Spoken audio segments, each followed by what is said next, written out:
Hello students, आज इस video में करेंगे सीबीएसई बोर्ड परीक्षा 2021 में नए पैटर्न के हिसाब से भाग घ यानी कि पार्ट डी में आने वाले 8 अंकों के जो दीर्घ उत्तर वाले प्रश्न होते हैं, यानी कि लॉन्ग आंसर टाइप क्वेश्चंस को जो बोर्ड परीक्षा में बार बार पूछे गए हैं, उनको हम करेंगे 6 सवालों के उत्तर। इसमें देखेंगे कि उत्तर किस प्रकार देना है। तो आप इस श्रृंखला में बने रहिए। तो इस श्रृंखला का ये 10वां एपिसोड है, 10वां वीडियो है।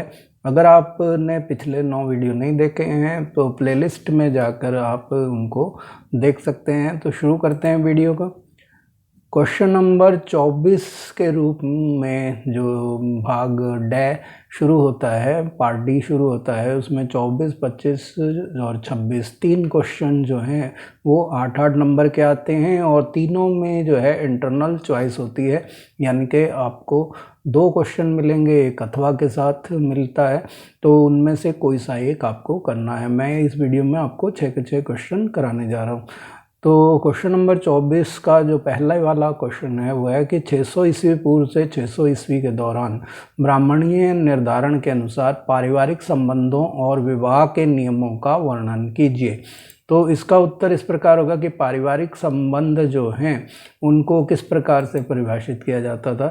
तो परिवार एक जैसे नहीं होते थे और पारिवारिक जनों की संख्या, यानी कि परिवार में कितने लोग होंगे, एक दूसरे से जो उनका रिश्ता है और उनके क्रियाकलापों में भिन्नता होती थी। और खैर जो है कि कई बार परिवार के सदस्य भोजन और अन्य संसाधनों का मिलकर प्रयोग करते थे और सभी कार्य जैसे काम और अनुष्ठान मिलकर करते थे। जैसे घर के सभी काम जो हैं, जैसे कोई व्यवसाय में होते थे, सेम व्यवसाय होता था सबका, वही काम करते थे। जैसे कोई लकड़ी का काम कर रहा है तो पूरा परिवार ही लकड़ी का काम करता था, या कोई व्यापारी होते थे तो पूरा परिवार ही व्यापार में होता था, या कृषक होते थे तो पूरा परिवार कृषि का कार्य करता था। तो ये सारे जो घर के काम होते थे, जो उनके व्यवसाय भी होते थे, वो सब मिलजुल कर करते थे। साथ ही अनुष्ठान यानी कि हवन यज्ञ वगैरह कराने होते थे, वो भी वो लोग मिलजुल कर ही करते थे। और परिवार के एक बड़ा समूह जो है, वो जो परिवार का बड़ा समूह वो संबंधी का भाग होता था, यानी कि कई सारे परिवार एक ही तरह के मिलके संबंधी बनाते थे, जिसे हम जाति समूह भी कहते हैं। तो साधारणतः पारिवारिक रिश्ते जो हैं वो नैसर्गिक यानी कि नेचुरल होते थे, प्राकृतिक होते थे और एक संबंध के माने जाते थे। और कुछ समाजों में चचेरे मौसेरे भाई बहनों में भी खून का रिश्ता माना जाता था कि सभी को जो है एक ही परिवार का मानकर जो है एक ब्लड रिलेशन में माना जाता था और उनको आपस में सगे भाई बहनों की तरह ही चचेरे और मौसेरे भाई बहनों को भी समझा जाता। का जो दूसरा भाग ये है कि महाभारत काल में उपयुक्त मूल्यों और उनमें आए परिवर्तनों की महत्वपूर्ण जानकारी प्राप्त होती है कि किस प्रकार से मूल्यों में जो परिवर्तन आए, तो जो कि निम्नलिखित हैं। तो जो मूल्यों में चेंजेस आए थे, परिवर्तन आए, वो इस प्रकार हैं कि महाभारत में जो है वो बांधवों के 2 दलों, कौरवों और पांडवों के बीच, बांधव का मतलब ब्रदरहुड से है, भाइयों के जोड़ों से है, एक परिवार से है, पारिवारिक परिवार ही था कुरुवंश का। तो कौरवों और पांडवों के बीच भूमि और सत्ता को लेकर संघर्ष की कहानी है। दोनों ही दल कुरुवंश से संबंधित थे, यानी कि कौरवों और पांडवों के जो 2 दल थे ये कुरुवंश से संबंधित थे और जिनका एक जनपद पर शासन था और इनकी हस्तिनापुर जो है राजधानी हुआ करती थी। परंतु एक साथ जो है मिलकर रहने के स्थान पर कौरवों ने ईर्ष्या की भावना के परिणाम स्वरूप उनमें युद्ध हुआ, जिसमें पांडवों की विजयी हुई। तो इस तरह से इस संघर्ष का, आपसी भाइयों के संघर्ष का परिणाम ये रहा कि पूरे भारतवर्ष के राजाओं ने इसमें भाग लिया था और इसमें जो है बहुत जनधन की हानि हुई थी और आखिर में पांडव जो है इस युद्ध में विजयी हुए थे।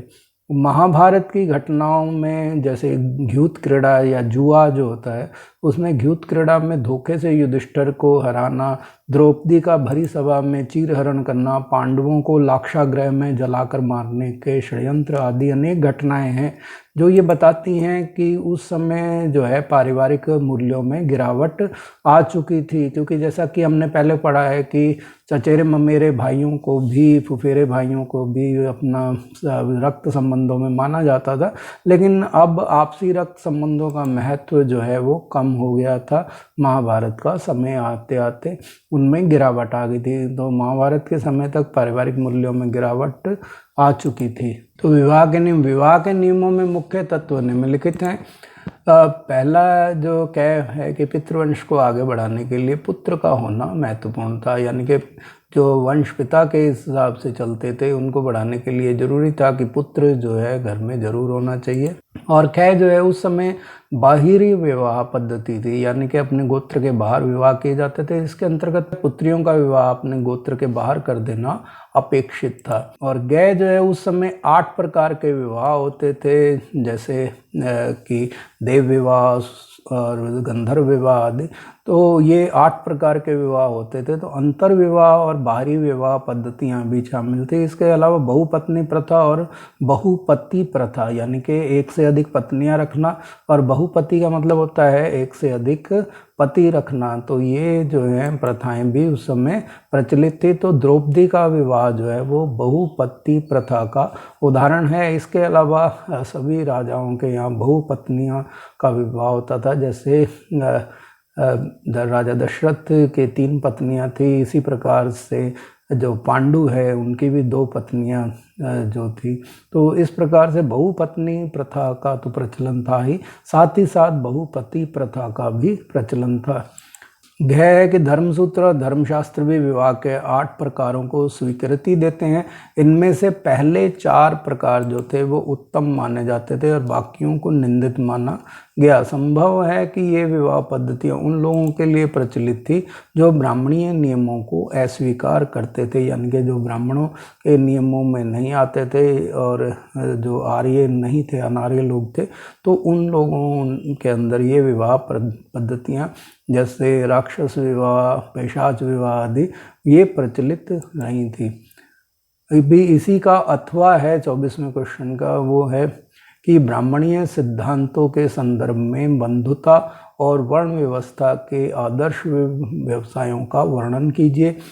इस सिद्धांत का सार्वभौमिक पालन नहीं किया, यह सिद्ध करने के लिए उदाहरण दीजिए। यानी कि आपको बताना है कि ब्राह्मणीय सिद्धांत जो हैं वो बंधुता और वर्ण व्यवस्था के जो आदर्श थे उनमें किस प्रकार से फिट बैठते थे, और कैसे कुछ उदाहरण दे के ये भी बताना है कि उनका पालन नहीं भी किया जाता था। ये जरूरी नहीं है कि हमेशा ही उनको माना जाता रहा हो। तो इसका उत्तर इस प्रकार देंगे कि तो धर्मशास्त्रों के अनुसार चारों वर्णों के लिए आदर्श व्यवसाय निम्नलिखित थे। पहला है कि ब्राह्मणों का कार्य अध्ययन, वेदों की शिक्षा, यज्ञ करना और करवाना था। उनका काम दान देना और लेना था, दोनों ही कार्य उनके होते थे। इसके अलावा क्षत्रियों का कर्म जो है वो युद्ध करना, लोगों को सुरक्षा प्रदान करना, न्याय करना, वेद पढ़ना, यज्ञ करवाना और साथ ही साथ दान दक्षिणा देना भी था। वैश्यों का कार्य वेद पढ़ना, यज्ञ करवाना, दान दक्षिणा देना, कृषि, गौपालन और व्यापार करना होता था। इसके अलावा जो चौथा जो वर्ण था वो शूद्रों का था। तो शूद्रों के लिए एक ही जीविका थी, वो थी तीनों उच्च वर्गों की सेवा करना। तीनों जो उच्च वर्ण थे, ब्राह्मण, क्षत्रिय और वैश्य, इनका सेवा करना जो है इनका कार्य होता था, उसी से इनकी जीविका चलती थी। तो ख के अनुसार आदर्श जीविका के नियमों को लागू करने के लिए ब्राह्मणों ने निम्नलिखित नीतियाँ अपनाई। उन्होंने कि सभी को अपनी जीविका के लिए उन्हीं नियमों का पालन करना चाहिए जो ब्राह्मणों ने निर्धारित की थी। पहला था कि उन्होंने देवीय व्यवस्था बताया इसको, वर्ण व्यवस्था को। तो उन्होंने कहा कि वर्ण व्यवस्था की उत्पत्ति जो है एक देवीय व्यवस्था है, इसीलिए क्योंकि देवताओं ने इसे बनाया है, इसीलिए इसको मानना सभी के लिए अनिवार्य है। दूसरा, शासकों को आदेश दिया गया कि वे शासकों को कहते थे कि इस व्यवस्था के नियमों को अपने राज्य में अनुसरण करें, यानी कि क्योंकि इम्प्लीमेंट करने के लिए किसी भी नियम को, किसी व्यवस्था को बनाने के लिए और उसको जो है अप्लाई करने के लिए शासकों की ज़रूरत होती थी। तो राजाओं को, शासकों को ये कहते थे कि वो ऐसी व्यवस्था करें कि उनके राज्यों में उनकी प्रजा द्वारा इन नियमों का अनुसरण किया जाए। तीसरा ये था कि उन्होंने लोगों को यह विश्वास दिलाने का प्रयत्न किया कि उनकी प्रतिष्ठा जो है वो जन्म पर आधारित है, यानी कि वो जिस वर्ण में पैदा हुए हैं वो जो है उनके जन्म के आधार पर ही उनका वर्ण निश्चित होता है, इसीलिए जन्म के आधार पर ही वर्णों को माना जाना उनके लिए अनिवार्य कर दिया। किंतु ऐसा करना आसान नहीं था, क्योंकि इस बात को कोई लोग जो है मानने से इनकार करते थे, इस व्यवस्था को। अतः इन मानदंडों को बहुधा महाभारत जैसे अनेक ग्रंथों में वर्णित कहानियों के द्वारा बल प्रदान किया जाता था। इसमें जो बताया जाता था कि किस प्रकार जो है जिन लोगों ने वर्ण व्यवस्था का उल्लंघन किया उनको किस प्रकार से दंडित किया गया, तो इस तरह से महाभारत की कहानियों के द्वारा जो है उनको बल प्रदान किया जाता था। तो गय जो है कि निम्नलिखित उदाहरण स्पष्ट करते हैं कि ब्राह्मणीय सिद्धांतों का सार्वभौमिक पालन नहीं किया गया। तो पहला है, जैसे मौर्य वंश ने एक विशाल साम्राज्य पर शासन किया, परंतु ब्राह्मणीय शास्त्र जो थे उनको निम्न कुल का मानते थे और उन्हें क्षत्रिय नहीं मानते थे। इसके अलावा जो दूसरा जो है कि शुंग और कण्व जो मौर्यों के उत्तराधिकारी थे वो ब्राह्मण थे, तो ये ब्राह्मण होकर भी इन्होंने जो है राज्य कायम किए। तो इस तरह से मौर्य जो निम्न जाति के थे उन्होंने भी अपना राजवंश और साम्राज्य स्थापित किया, और शुंग और कण्व वंश जो ब्राह्मण थे उन्होंने भी जो है सत्ता स्थापित की, अपना साम्राज्य बनाए। वस्तुतः राजनीतिक सत्ता का उपभोग हर वो व्यक्ति कर सकता था जो समर्थन और संसाधन जुटा सके, यानी कि जो पावर और जो है पॉलिटिकल पावर को इकट्ठा कर सके, रिसोर्सेज को इकट्ठा कर सके, वो सत्ता का उपयोग कर सकता था।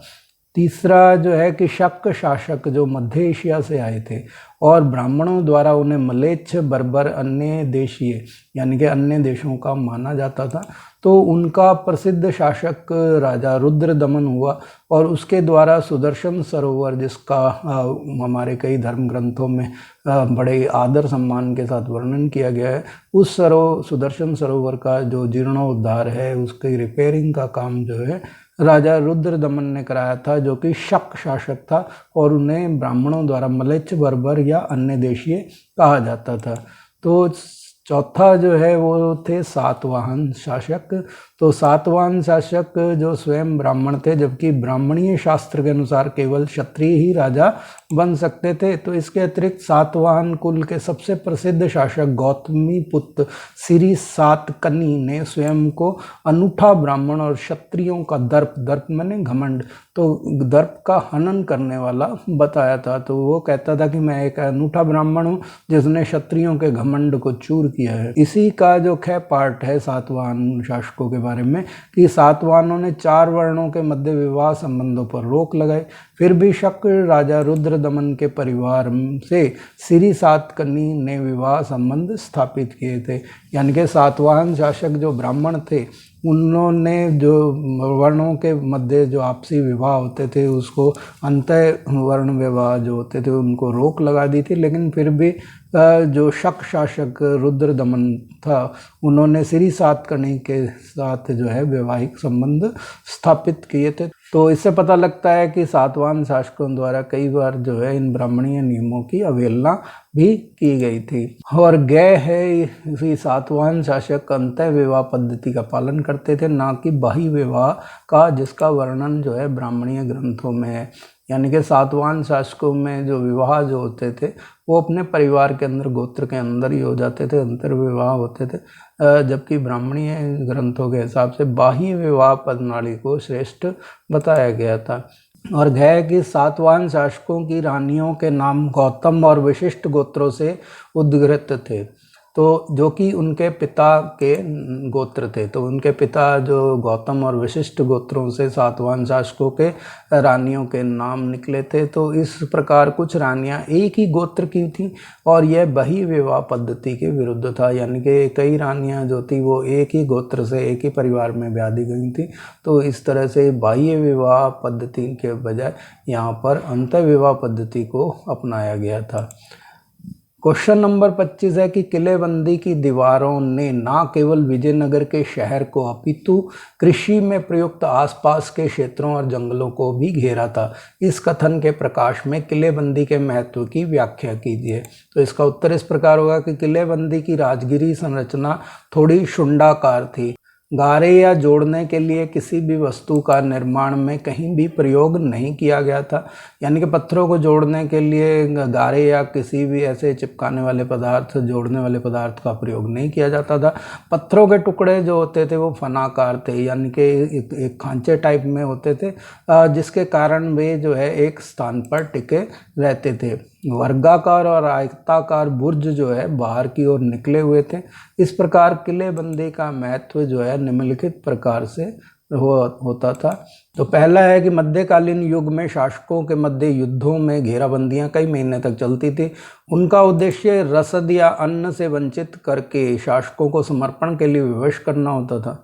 इस प्रकार की परिस्थितियों से निपटने के लिए विजयनगर साम्राज्य के अंतर्गत किलेबंदी क्षेत्र में कृषि क्षेत्र को रखा गया, ताकि युद्ध के दौरान किसी प्रकार से अनाज की कमी ना आए, क्योंकि वो नहीं चाहते थे कि घेराबंदी के वजह से जो है उन्हें किसी शत्रु के साथ में समर्पण करना पड़े और अनाज की कोई कमी ना रहे। इसीलिए उन्होंने किलेबंदी के अंदर कृषि क्षेत्र को भी रखा था। और दूसरा ये है कि किलेबंदी क्षेत्र में कृषि क्षेत्र को रखने से कृषि, जो कि मुख्य व्यवसाय होता था, में किसी प्रकार की रुकावट नहीं आती थी, जिसके फलस्वरूप जनसाधारण और किसानों को किसी आर्थिक संकट का सामना भी नहीं करना पड़ता था कि किले के अंदर घेर लिया है तो कुछ दिक्कतें आएंगी। तो ऐसा कुछ नहीं था।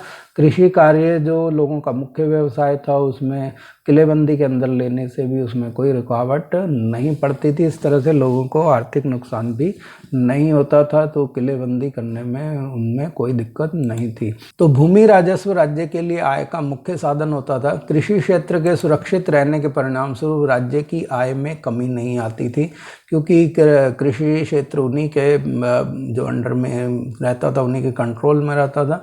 तो राज्य सेना के रखरखाव और प्रशासन का खर्च चलाने में समर्थ रहता था, क्योंकि उन्हें पता था कि एक निश्चित राजस्व हमारे को मिल ही जाएगा। परंतु किलेबंदी से जो है निम्नलिखित हानियां भी थी। ये नहीं है कि सारे उससे फ़ायदे भी फ़ायदे थे, उसमें कुछ नुकसान भी थे, और वो नुकसान इस प्रकार थे। पहला ये है कि किलेबंदी क्षेत्र में कृषि क्षेत्र सम्मिलित करने से राज्य के सुरक्षा कार्य में वृद्धि हो जाती थी, यानी कि उन्हें जो है उनका सुरक्षा पे अधिक ध्यान देना पड़ता था। इसके लिए राज्य को अधिक सेना रखनी पड़ती थी, तो जिससे खर्चा जो है काफ़ी बढ़ जाता था।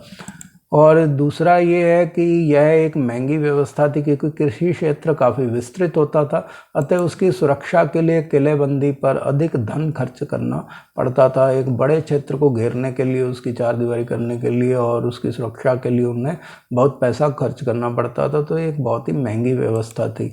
और तीसरा ये है कि कभी कभी यह निश्चित करना भी कठिन होता था कि नगर के आसपास का कितना कृषि क्षेत्र जो है किलेबंदी में रखा जाए, और कितनी आवश्यकता पड़ेगी, कितने समय के लिए उन्हें अनाज की जरूरत पड़ेगी। तो उसके लिए भी जो है ये निश्चित कर पाना बड़ा एक कठिन कार्य होता था। इसी का अथवा वाला प्रश्न जो है वो इस प्रकार है कि विजयनगर शहर के लिए जल स्रोतों की व्याख्या कीजिए और उसके साथ साम्राज्य के व्यापार के विकास को स्पष्ट कीजिए। यानी कि विजयनगर में जो जल के स्रोत थे उनके बारे में आपको बताना है कि उनको पानी, जो पेयजल और कृषि कार्यों के लिए जल कहाँ से मिलता था, और साथ ही साथ साम्राज्य का व्यापार और विकास को भी बताना।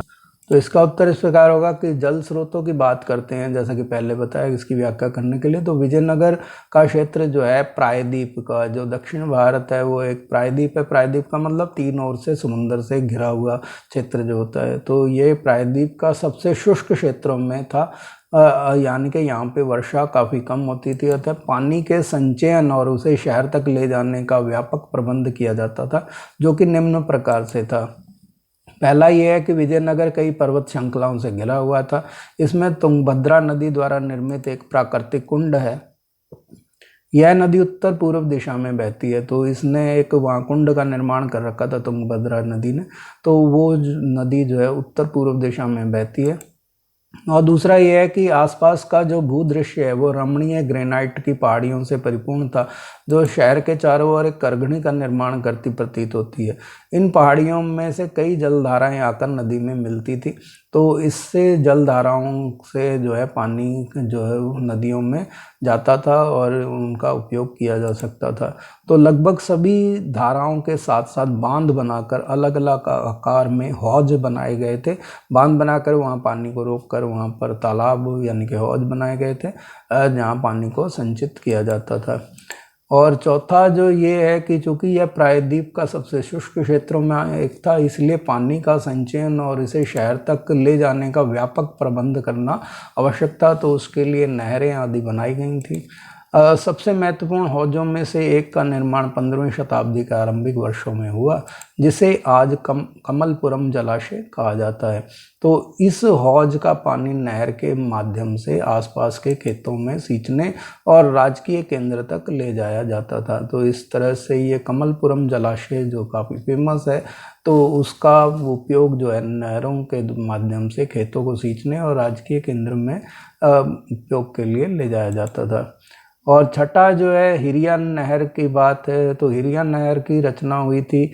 इस नहर में तुंगभद्रा पर बने बांध से पानी लाया जाता था। तो इस पानी का प्रयोग धार्मिक केंद्र से शहरी केंद्र को अलग करने वाली घाटी को सिंचित करने के लिए किया जाता था, यानी कि जो विजयनगर का धार्मिक केंद्र से शहरी केंद्र जो था उसको जो अलग करने वाली घाटी थी उसकी सिंचाई के लिए प्रयोग में किया जाता था। और संभवतः इसका निर्माण जो है संगम वंश के राजाओं द्वारा करवाया गया था। और ख भाग जो है वो व्यापार के बारे में है कि जैसे जल स्रोतों की बात करें, उसके बाद व्यापार का विकास किस प्रकार हुआ उसकी बात करते हैं। तो यहाँ पर जो है घोड़ों का आयात होता था, तो इसके लिए इस काल में युद्ध में अश्वसेना का विशेष महत्व था, इसलिए प्रतिस्पर्धी राज्यों के लिए अरब और मध्य एशिया से घोड़ों का आयात महत्वपूर्ण था। तो दूसरा ये है कि आरंभिक चरणों में यह अरब व्यापारियों द्वारा नियंत्रित होता था, यानी कि क्योंकि मध्य एशिया से घोड़े मंगाए जाते थे, अश्व यानी के घोड़े जो है मध्य एशिया से अरबी घोड़े मंगाए जाते थे, तो अरब के व्यापारियों का ही इस पे कंट्रोल था और वही जो है ये व्यवसाय में थे। लेकिन बाद में जो है स्थानीय व्यापारियों का एक समूह जिसे कुदिरई चेट्टी अथवा घोड़ों का व्यापारी जो थे उनके द्वारा नियंत्रित किया जाने लगा। तो यहाँ के स्थानीय जो व्यापारी हैं उन्होंने भी घोड़ों के व्यापार में इंटरेस्ट लिया, उन्हें कुदिरई चेट्टी कहते थे। तो इस तरह के जो व्यापारियों के आ जाने से जो है स्थानीय व्यापार को भी काफ़ी लाभ हुआ। 1498 ईस्वी के पश्चात पुर्तगाली जिसके पास बेहतर सामरिक तकनीक थी, सामरिक माने सैनिक तकनीक थी, जैसे वो बंदूकों का प्रयोग करते थे, तो इस राजनीति का एक महत्वपूर्ण शक्ति बनकर उभरे थे। तो विजयनगर में जो है पुर्तगालियों का दखल बढ़ गया था, क्योंकि उनके जो जैसा कि हमें पता है कि जो विजयनगर के शासक थे वो अपनी सेना को मजबूत बना के रखना चाहते थे ताकि दक्षिण भारत पर उनका एक छत्र अधिकार रहे। तो इसीलिए वो जो है पुर्तगालियों को जो कि आधुनिक तकनीक से लैस थे उनका जो है राजनीति में महत्व बढ़ गया था। और वह भाग जो है इसका ये है कि मसालों वस्त्रों आदि का भी व्यापार होता था घोड़ों के अलावा। और घोड़ों के अतिरिक्त विजयनगर जो है वो मसालों वस्त्रों आदि का व्यापार की बात करते हैं, तो घोड़ों के अतिरिक्त विजयनगर मसालों वस्त्रों और रत्नों के लिए प्रसिद्ध था।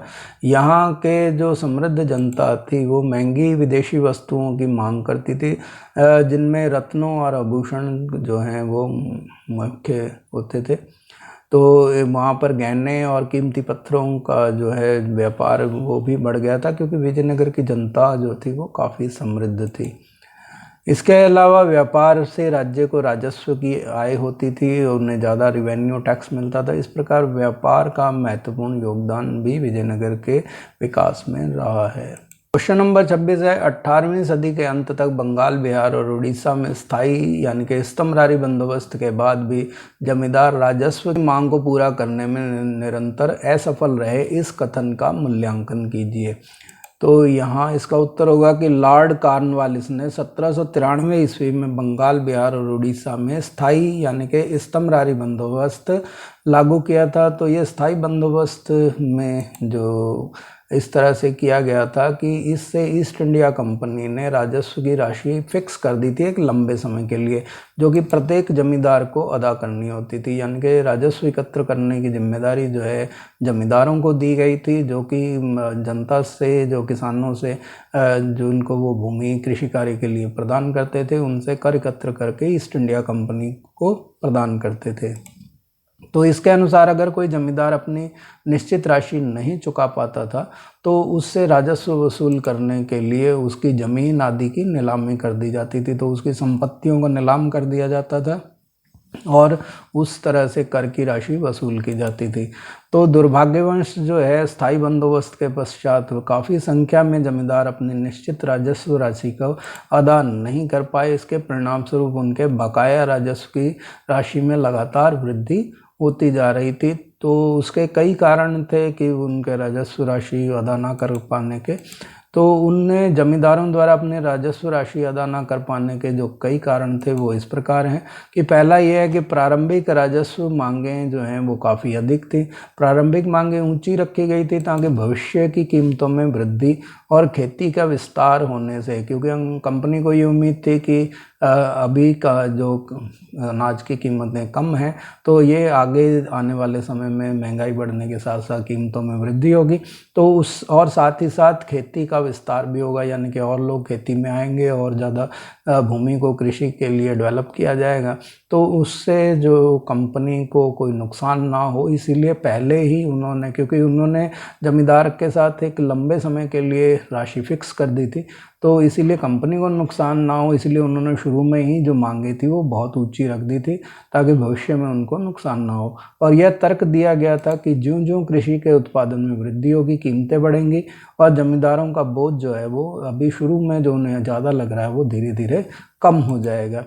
तो दूसरा जो इसका ये है कि 1790 के दशक में उपज की कीमतें अचानक से कम हो गई थी। तो 1790 के दशक में राजस्व निश्चित जो किया गया था जब उपज की कीमतें काफ़ी कम थी, ऐसी परिस्थिति में रैयत जो थी यानी कि जो जनता थी उसके लिए जमींदारों को देय राशियां देना कठिन था। अगर जमींदार स्वयं रैयत से राजस्व इकट्ठा नहीं कर सकता था तो वह कंपनी को कैसे देता, अतः बकाया राशि में वृद्धि होती चली गई। तो कंपनी ने जैसे कि उम्मीद की थी कि धीरे धीरे कीमतों में वृद्धि होगी, लेकिन 1790 के दशक में आते आते जो है कीमतें जो हैं उपज की बहुत कम हो गई थी, जिसकी वजह से किसानों को इतने ऊंची दर पर जो कर होते थे वो अदा करना मुश्किल हो गया था, लगान जमा कराना मुश्किल हो गया था, क्योंकि ज़मींदार अपनी रैयत से राजस्व इकट्ठा नहीं कर सकता था तो वो ईस्ट इंडिया कंपनी को भी जमा नहीं करा पाता था।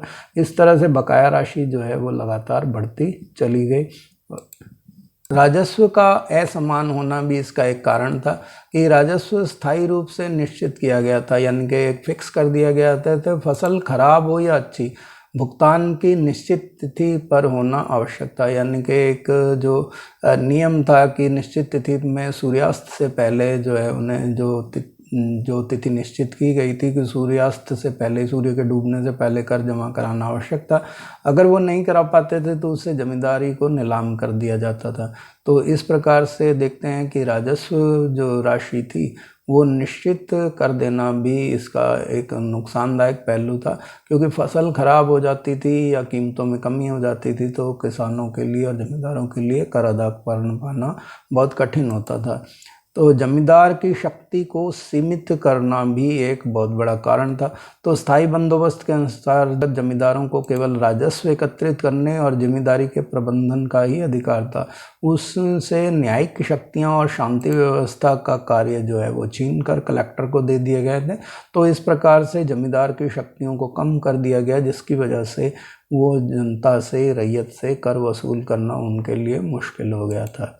इस प्रकार उपयुक्त परिस्थितियों के जो देखते हैं तो राजस्व अदा न करने के कारण जमींदारियां जो थी वो नीलाम होने लग गई थी, जो कि जमींदारों की एक मजबूरी भी थी। क्वेश्चन नंबर 26 का अथवा वाला प्रश्न जो इस प्रकार है कि बंगाल के कई ग्रामीण क्षेत्रों में 19वीं शताब्दी के आरंभ में जोतदार शक्तिशाली हुए, इस कथन का मूल्यांकन कीजिए। यानी कि जो जोतदार होते थे वो जमींदारों से किस प्रकार ग्रामीण क्षेत्रों में शक्तिशाली हो गए 19वीं शताब्दी के प्रारंभ में, तो इस कथन को हमारे को समझाना है। तो इसका उत्तर इस प्रकार होगा कि 18वीं शताब्दी के अंत में और 19वीं सदी के प्रारंभ में, क्योंकि हमें 19वीं शताब्दी के प्रारंभ में बताना है, तो 18वीं शताब्दी के अंत से ही लेके 19वीं शताब्दी के प्रारंभ तक जहाँ एक और अनेक जमींदार संकट की स्थिति से गुजर रहे थे। वो शहर में रहते थे जमींदार और वो आर्थिक रूप से परेशान थे, उनकी संपत्तियों की नीलामियाँ हो रही थी। वहीं दूसरी ओर किसानों के कुछ समूह गाँवों में अपनी स्थिति को मजबूत करते जा रहे थे। फ्रांसिस बुकानन के उत्तरी बंगाल के दिनाजपुर जिले के सर्वेक्षण में हमें धनी किसानों के इस वर्ग का, जिसे जोतदार कहा जाता था, विशद विवरण देखने को मिलता है। इसमें शक्तिशाली होने का कारण जो है वो निम्नलिखित थे कि किस प्रकार जोतदार जो है जमींदारों से शक्तिशाली हो गए थे। तो उसका पहला कारण ये है कि इनके पास ज़मीनों के बड़े बड़े क्षेत्र थे और कईयों के पास तो हजारों एकड़ तक ज़मीन जो होती थी। और दूसरा ये है कि स्थानीय व्यापार जो यानी कि लोकल बिजनेस होता था और साहूकारी का व्यापार यानी कि ब्याज पर पैसे आदि देना, तो उस व्यापार पर भी इनका नियंत्रण था, क्योंकि किसान जो है डायरेक्ट इनके संपर्क में आता था तो उन्हीं से वो जुड़ा हुआ रहता था। इस प्रकार इस क्षेत्र के गरीब काश्तकारों पर यानी कि किसानों पर ये व्यापक शक्ति का प्रयोग कर सकते थे। और तीसरा ये है कि जोतदारों की ज़मीन का एक बड़ा भाग जो है बटाईदारों द्वारा जोता जाता था। यानी कि जोतदार जो है अपनी सारी ज़मीन पे खुद खेती नहीं करते थे, क्योंकि उनके पास हजारों एकड़ ज़मीन होती थी, तो वो बटाईदारों को जुताई के लिए दे देते थे। और ये जोतदार को जो होते थे, ये जिनको बटाई पर देते थे, तो यह उनको फसल के बाद उपज का आधा हिस्सा दे देते थे बटाईदार। तो बटाईदार खुद अपने हल लेकर आते थे और खेत में परिश्रम करते थे, तो इसीलिए उनके लिए संसाधन रखना भी उनके लिए कोई मुश्किल कार्य नहीं था, क्योंकि वो अपना खुद का हल बैल वगैरह लेके आते थे और उनके खेतों पर परिश्रम करते थे और आधा हिस्सा जो है उनको दे दिया करते थे। तो चौथा ये है कि गांवों में रहने के कारण जोतदार जो है ग्रामवासियों पर सीधा नियंत्रण रखते थे, जबकि जमींदार जो है वो शहरों में रहते थे, इसीलिए उनका गांव वासियों पर इतना नियंत्रण नहीं होता था। और पांचवा जो है कि जोतदार जमींदारों द्वारा गांवों की जमा लगान को बढ़ाने का प्रतिरोध करते थे और जमींदार जो है अधिकारियों को अपने कर्तव्यों का पालन करने से रोकते थे। तो इस तरह से जोतदार और जमींदारों में हमेशा ठनी रहती थी और इस वजह से जोतदार जो है वो क्योंकि अपने जमा लगान जो है वो नहीं देते थे, इस वजह से जमींदार जो हैं वो उनको बड़ी मुश्किल होती थी अपने कर्तव्यों का पालन करने में। और छठा जो है कि अपने ऊपर निर्भर रैयत को अपने पक्ष में एकजुट रखते थे ये लोग। जो जोतदार होते थे, जो उनके खेतों में काम करने वाले किसान होते थे, जो रैयत होती थी, उनको अपने पक्ष में एकजुट रखते थे और जमींदार को जो है राजस्व के भुगतान में जानबूझ पर देरी करा देते थे। जिसके परिणाम स्वरूप जमींदारियों की नीलामी हो जाती थी और प्राय जोतदार ही उन जमीनों को खरीद लेते थे। तो इस तरह से जमींदार धीरे धीरे कमज़ोर होते चले गए और जोतदार जो है वो शक्तिशाली हो गए। तो इस प्रकार उत्तरी बंगाल में जोतदार जो है वो सबसे अधिक शक्तिशाली हो गए थे। इसके साथ ही ये वीडियो समाप्त हुआ। आपने जो कीमती समय दिया उसके लिए धन्यवाद। वीडियो पसंद आए तो लाइक का बटन दबाएं और अगर मेरे चैनल पर नए हैं और अभी तक सब्सक्राइब नहीं किया है तो रेड बटन दबा के सब्सक्राइब कर लें और हो सके जितना इस वीडियो को शेयर करें ताकि और लोग भी इसका फ़ायदा उठा सकें। धन्यवाद।